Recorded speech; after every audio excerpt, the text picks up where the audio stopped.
एक आदमी की पत्नी बीमार रहा करती थी और एक दिन अपना छोटा सा पुत्र छोड़कर मर गई और उस आदमी ने 1 वर्ष बाद दूसरा विवाह कर लिया।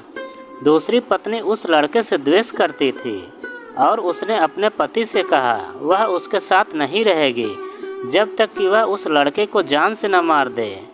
पहले तो पति सहमत न हुआ, लेकिन पत्नी के जिद करने पर बोला कि उसे ऐसा करने में डर लगता है।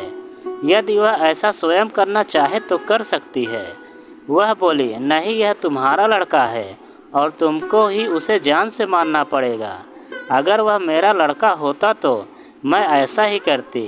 तुमको डरने की आवश्यकता नहीं है। जब तुम उसको बाहर जुताई के लिए लेकर जाओगे तो उसे जुताई के समय हल जोतने के लिए आगे रखना और तुम हल का लंबा डंडा के छोर को नुकीला बना लेना और आगे चलते समय उसे पीछे से वार करके जान से मार डालना। उसके बाद यह ऐसा ज्ञात होगा कि यह एक दुर्घटना है। इस प्रकार उस आदमी ने वादा किया कि वह ऐसा ही करेगा और उसने हल का लंबा डंडा के छोर को नुकीला बनाया। लेकिन जब कभी वह जुताई के लिए जाता तो उसका लड़का हल को लेकर बड़े तेजी से उसे आगे दूर चला जाता और उसका पिता उसका पीछा नहीं कर पाता और इस कारण वह लड़का को नहीं मार पाया।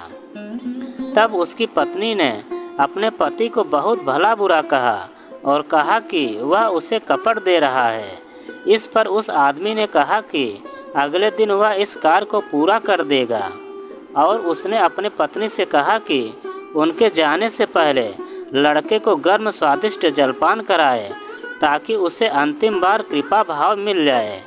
और वह बोला, इसको मारने का अब कोई दूसरा युक्ति खोजना होगा क्योंकि अब जुताई का कार्य समाप्त हो गया है।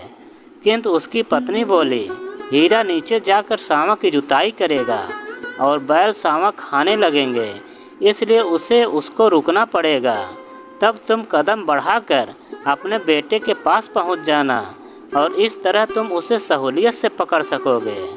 उसके बाद अगले सुबह बाप बेटे जुताई के लिए बाहर गए। तब पुत्र ने पूछा, आज वे लोग कहाँ जुताई करेंगे? पिता ने कहा, आज वे लोग नीचे जाकर सांवा के खेतों की जुताई करेंगे। लेकिन लड़के ने कहा, हम लोग ऐसा क्यों करेंगे? वह तो अच्छी फसल है और 1-2 दिनों में पकने वाली है। दोबारा बुनाई करने में अधिक देर हो जाएगा और हम लोग यह फसल नष्ट कर खो देंगे। मौसम के बारे में कौन जानता है कि बाद में इसके बदले कुछ मिलेगा भी या नहीं। और पिता ने सोचा, बालक का कहना सही है। पहला उपज और पहला पुत्र दोनों एक जैसे हैं। यदि मैं इसका वध कर दूंगा तो वृद्धावस्था में मेरा भरण पोषण कौन करेगा? कौन जानता है कि मेरी दूसरी पत्नी को संतान होगा भी या नहीं। नहीं, मैं इसकी हत्या नहीं करूंगा। हालांकि पत्नी क्रोधित होगी और उसने जुआ से हल को खोलकर अलग कर दिया और अपने घर वापस चला आया। उसने अपनी पत्नी से कहा कि वह अपने पुत्र की हत्या नहीं कर सकता। उसने पत्नी को डांटा और पिटाई कर दिया। तब पत्नी दुखी होकर उसके पास से भाग गई, लेकिन उसे पत्नी के भाग जाने का कोई दुख नहीं हुआ और न ही वह उसे खोजने गया। कुछ दिनों बाद पत्नी के पिता और भाई उसको लेकर घर वापस आए। तब पति ने उनको पूरी घटना बता दिया। उन्होंने भी अपनी पुत्री को भला बुरा कहा और चेतावनी दिया कि अपने व्यवहार में सुधार करे।